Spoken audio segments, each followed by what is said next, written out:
welcome to Mr. Randy's Wine and Spirits. I am Mr. Randy, and today we're going to be doing a full review of the Oban 14. If you're new to the channel, hello, welcome, come on in. You're in for a good one. All my returning viewers, you know how we do, so let's get it on. So today we're going to be doing the Oban 14 full review. There's a lot of writing on here. I'm not going to go through it. 43% alcohol by volume. McDougall. Clan McDougall. This is a Diageo product, but don't hold that against it. You don't need to see that. We don't need to see that. It's a nice cork. We're going to go ahead and get our pour on here.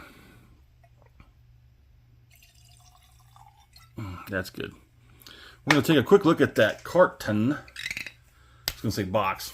It's not a box. It's a carton. Set you off to the side. Put you down gently. Almost got me. So, I guess the back of the box, I'd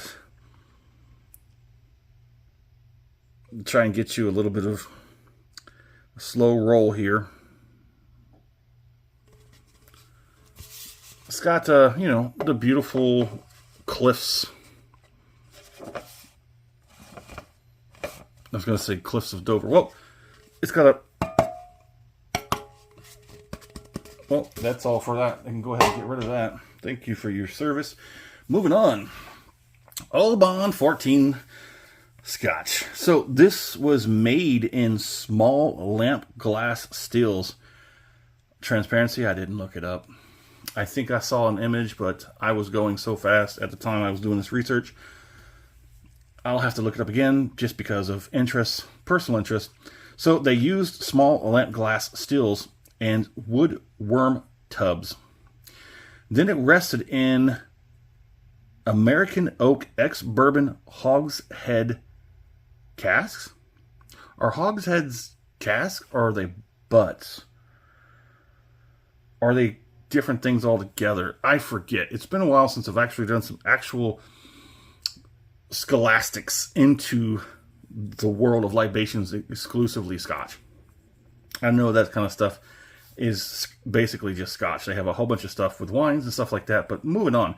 So the Oban 14... Oban, is it 4? I think it's just Oban. 1794 distillery was established. And this is a 14 year. I don't know why I wrote that. That's weird. So the Oban 14 started roughly around the early 1800s. Nothing definite about that dates or anything, but you know, some of these big timers, they like to play the cards close to their chest, you know. Keep your secrets, wizard. So this is a 43%. I did get this on sale. I don't know if I mentioned that in the off the rip video, but we'll hit that real quick. Mr. Randy does a 3-part series in his Whiskeys, Wines, Libations of Sorts review. Off the rip, get it home, crack it open, pour it in a glass, have my first impression, share it with you because gosh darn it, you're worth it. Part 2, full review time. We are here today. I drink it down to the halfway point. I put it back on the shelf. I let it sit for a week, 2 weeks. You know, the universe will tell me when to go. I go online. I find somewhat good information. I bring back what I got. I share it with you. I talk about it. I score it. Continue to drink it because in part 3, final pour, all the way down here, sometimes they're always the saddest days. Have the final pour, thusly named, in the glass. Share it with the first pour, off the rip, and everything in between. So let's go ahead. That's a nice, dark, rich color, but let's just take out Mr. Randy's handy dandy whiskey color scale, and off screen, we're going to plug it in at Palo Cortado Sherry, huh? That seems pretty appropriate. So, on the nose, I can smell it.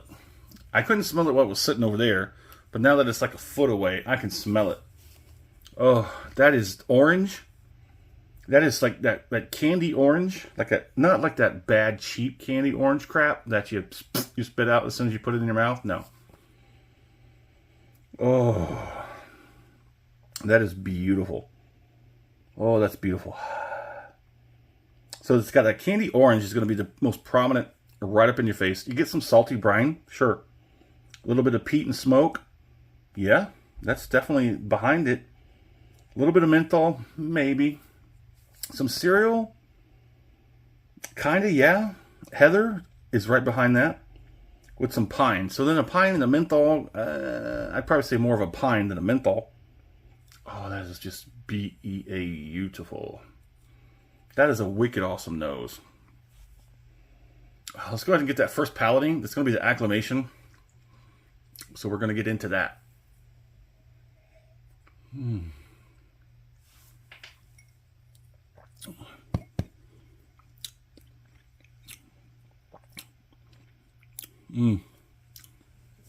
It's got some good viscosity, transfers well to the mouth. It's like a nice semi-silky, velvety sort of. You get some of that menthol sort of tingulation. It's my new word, tingulation. Unfortunately, well, that's just the first acclimation pour. Let's not get to that right away. Let's go ahead and work that first one out. Try and reset the palate. Let's go in for the second one.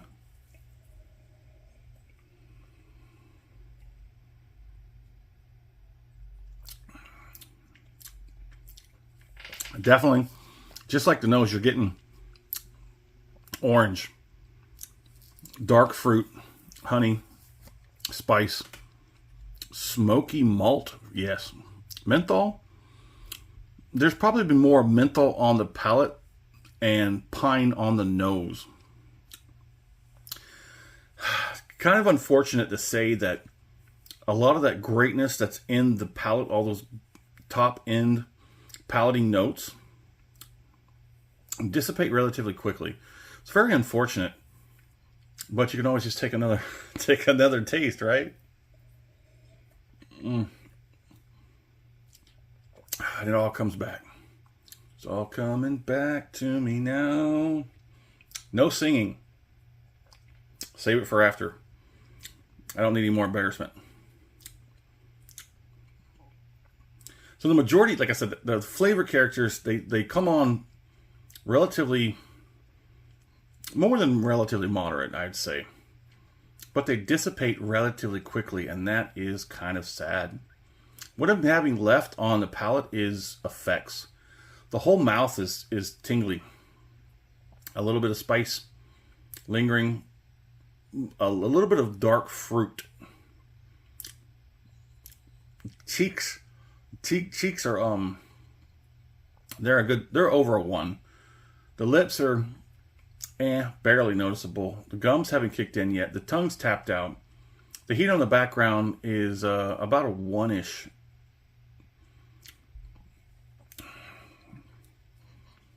Let's go ahead and get this finish on.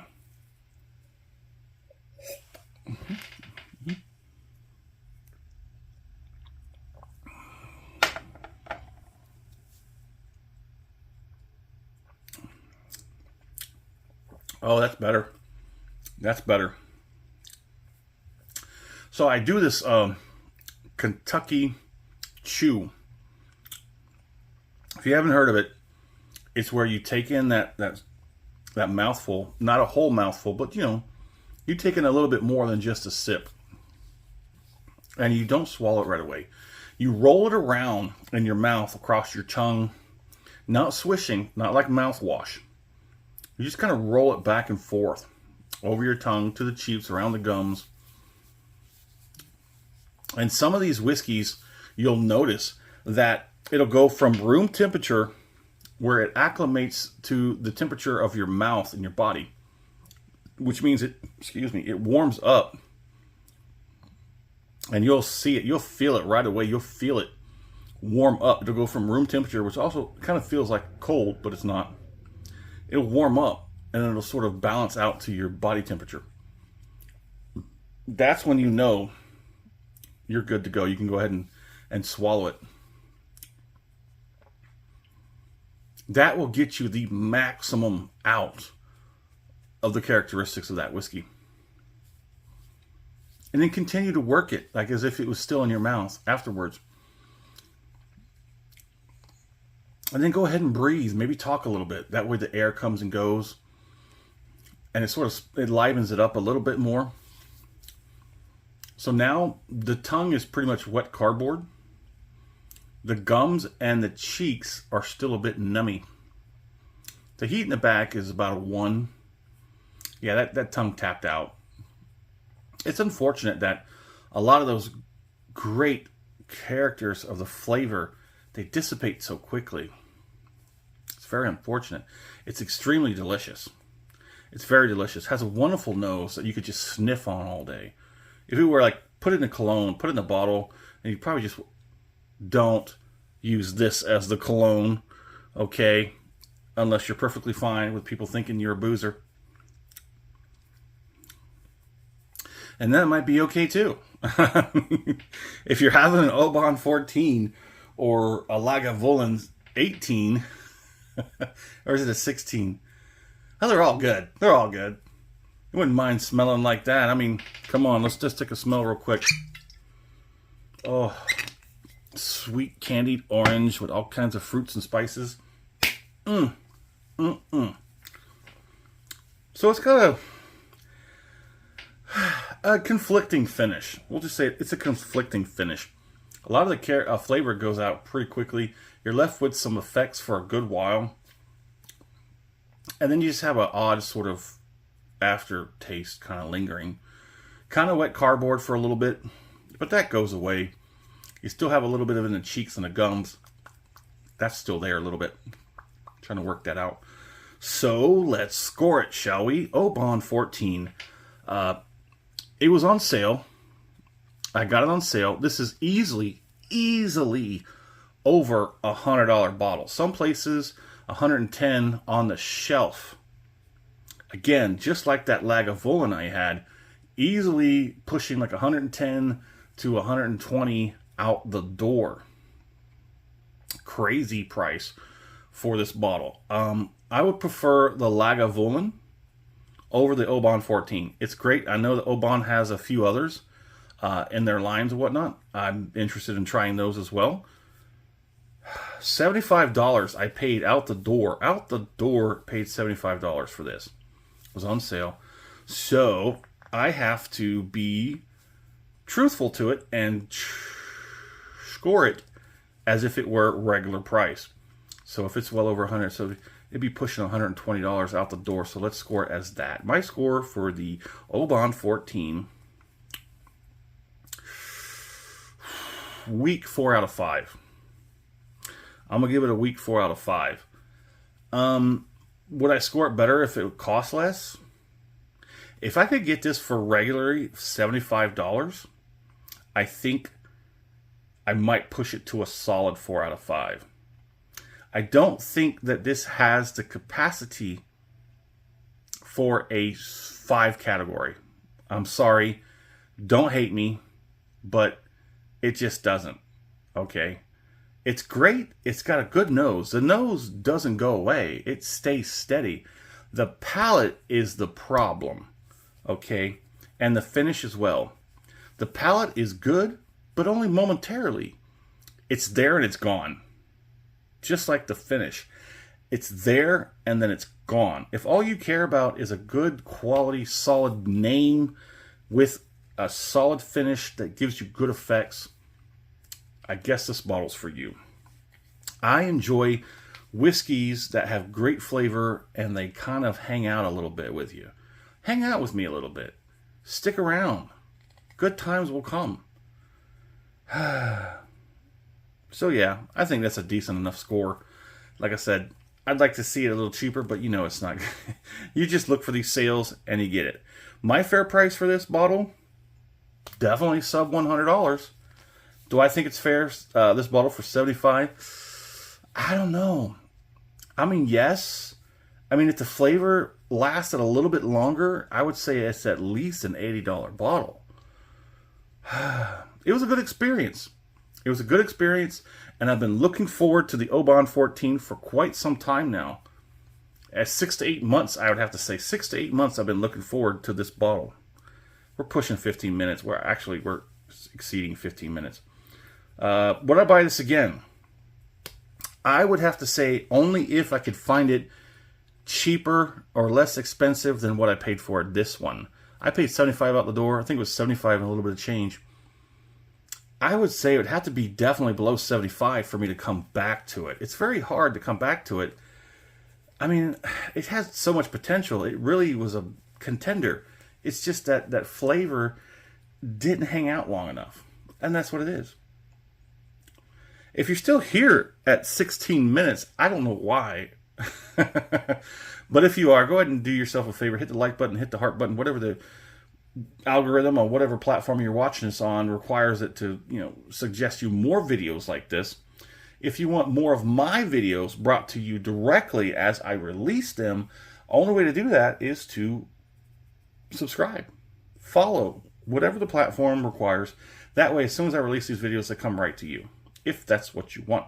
Do me a favor, in the comment section, tell me where you're at. I'd like to know what's going on in the world of libations around you and your area. What are you drinking? What do you think about Oban 14? Have you tried their other ones? If so, let me know.